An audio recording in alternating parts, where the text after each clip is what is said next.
Sir, Calcutta RG Kar హాస్పిటల్లో ఒక doctor మానభంగం, హత్య. ఆ తర్వాత సుప్రీంకోర్టులో వాదనలు, ప్రతివాదనలు ఈ కేసులో జరుగుతూ ఉన్నాయి. ఇప్పుడు ఏమైనా సుప్రీంకోర్టు తీర్పులో ఏమైనా కొత్తగా మార్పులు వచ్చే అవకాశం ఏమైనా ఉందా? అసలు ఏం జరుగుతుంది? నమస్కారం అండి. కలకత్తా ఆర్జేకర్ హాస్పిటల్లో దారుణంగా జరిగినటువంటి మానభంగం, హత్య ఒక డాక్టర్ సంబంధించి మనకు తెలుసు. దాని తదనంతరం సుప్రీంకోర్టు సోమోటోగా ఈ కేసు టేకప్ చేసి ప్రధాన న్యాయమూర్తి గారి ఆధ్వర్యంలో హీరింగ్ జరుగుతూ వచ్చింది. సుప్రీంకోర్టు నిన్న జరిగినటువంటి ఒక ఎంక్వైరీలో ముఖ్యంగా వెస్ట్ బెంగాల్ గవర్నమెంట్ని ఒకటి, ఇప్పుడు దాకా మీరు ఇన్ఫ్రాస్ట్రక్చర్కి సంబంధించి కాలేజెస్కి, హాస్పిటల్స్కి సంబంధించి ఏదైతే చేస్తామని చెప్పారో అవన్నీ ఎందుకు చేయలేకపోయారు, ఎందుకు చేయడానికి ప్రయత్నం చేస్తడం లేదు, ఎక్కడ దాకా వచ్చింది, దీని మీదకి సంబంధించి ఒక డిలే ఎందుకు జరిగింది, దానికి రిపోర్ట్ చేయండి అని అడగడం జరిగింది. అదేవిధంగా జూనియర్ డాక్టర్స్ చాలామంది కాలేజీకి సంబంధించి మరియు మరి హెల్త్ డిపార్ట్మెంట్లో, హెల్త్ మినిస్ట్రీకి సంబంధించి ఉన్న అధికారులు ఇంకా పవర్లో ఉన్నారు.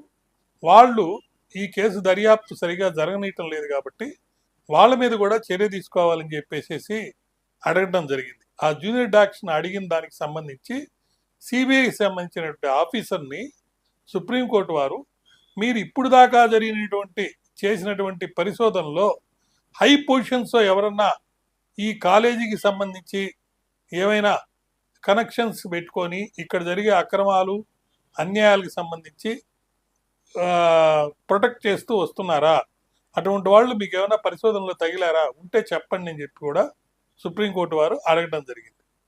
జూనియర్ డాక్టర్స్ ఈ ఫైనాన్షియల్ ఫ్రాడ్ ఎవరు చేశారో వాళ్ళు, మరియు ఆ మర్డర్ జరిగిన సందర్భంలో అక్కడ ఉండాల్సిన అవసరం లేకపోయినా ఉన్నటువంటి కొంతమంది వ్యక్తుల గురించి దర్యాప్తు జరగాలి, వాళ్ళ వల్ల ఈ దర్యాప్తు ముందుకు వెళ్ళటం లేదు అని చెప్పి కూడా వాళ్ళు అడగడం జరిగింది. దీనికి సంబంధించి కూడా సుప్రీంకోర్టు వారు తగు ఉత్తర్వులు సిబిఐ వారికి చెప్పి చేసేందుకోసం ప్రయత్నం కూడా చేయడం జరిగింది. అదేవిధంగా జూనియర్ డాక్టర్స్ కూడా సిబిఐ వారికి కాన్ఫిడెన్షియల్గా వాళ్ళకి తెలిసినటువంటి ఆ హై పొజిషన్స్లో ఉన్న వ్యక్తుల పేర్లను కూడా ఇవ్వండి, దాని మీద కూడా వాళ్ళు దర్యాప్తు చేస్తారని చెప్పి కూడా చెప్పడం జరిగింది.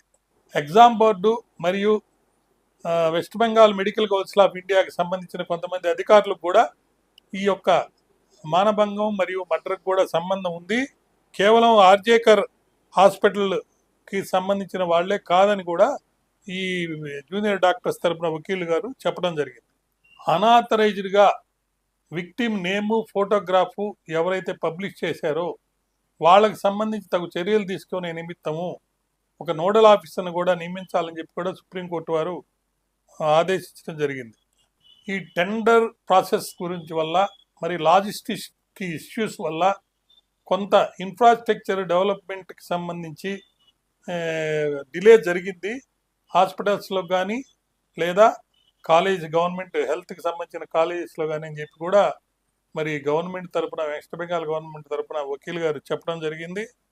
దీనికి సంబంధించి సందీప్ ఘోష్ ఆ కళాశాల ప్రిన్సిపల్ గారు పెట్టుకున్న బెయిల్ని నిరాకరించారు. అదేవిధంగా అబ్జిత్ మండల్ తలా పోలీస్ స్టేషన్ పోలీస్ ఇన్ఛార్జికి సంబంధించిన బెయిల్ అప్లికేషన్ కూడా కొట్టివేయడం జరిగింది. ప్రభుత్వాల్లో ఉన్న అధికారుల మీద పరిపాలన చేసేది రాజకీయ నాయకులు. ఎందుకంటే పవర్లో ఉన్న పార్టీకి సంబంధించిన రాజకీయ నాయకుల యొక్క అవసరాలకు అనుగుణంగానే ఈ అధికారులు పనిచేయటం అనేది రాజ్యాంగబద్ధంగా కాకుండా వాళ్ళు ఇలా చేస్తున్నారని చెప్పి ఒక క్రిటిసిజం ఎప్పటి నుంచో ఉంది. సిబిఐ లాంటి ఇండిపెండెంట్ ఆర్గనైజేషన్స్ కూడా ఒక ప్యారెట్ లాగా పనిచేస్తుంది అని కూడా ఒక వాదన మనం వింటున్నాం. అంతేకాకుండా రాజకీయ నాయకులు ఏ పార్టీ వారైనా, పురుషులైనా మహిళలైనా తమ రాజకీయ అవసరాలకు ఉపయోగపడుతుంటేనే దేశంలో మహిళలపై జరుగుతున్న లైంగిక నేరాలకు వ్యతిరేకంగా మాట్లాడుతున్నారు. లేదంటే వాళ్ళు ఎటువంటి వాదన చేయటం లేదు. పౌరులము వాళ్ళ వలలో పడకూడదు. అలా పడి పార్టీల పరంగా విడిపోయి అనవసరమైన వాదనతో అసలు విషయాన్ని పక్కదారిని పట్టించే విధంగా మనం వ్యవహరిస్తే దానివల్ల చాలా ఇబ్బందులు ఉన్నాయి. కానీ మనం అందరం ఒకటిగా నిలబడి మరి మన గళాన్ని బలంగా వినిపించి నేతలందరికీ వాళ్ళ యొక్క బాధ్యతను గుర్తు చేయాల్సినటువంటి బాధ్యత మన మీద ఉంది. ఈ విషయాన్ని మన ఆంధ్ర రాష్ట్రానికి లేదా కంబైన్డ్ ఆంధ్రప్రదేశ్ ఇప్పుడు తెలంగాణలో సునీత కృష్ణన్ మహిళా అక్రమ రవాణా వ్యతిరేక ఉద్యమకారి స్పష్టంగా చెప్పడం జరిగింది.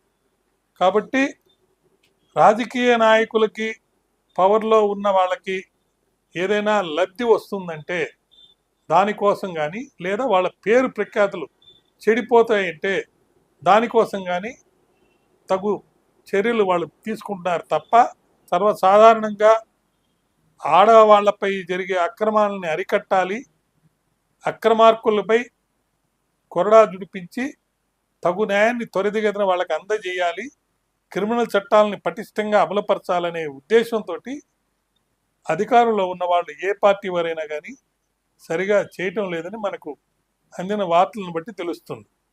కాబట్టి ఈ మార్పు జరగాలి.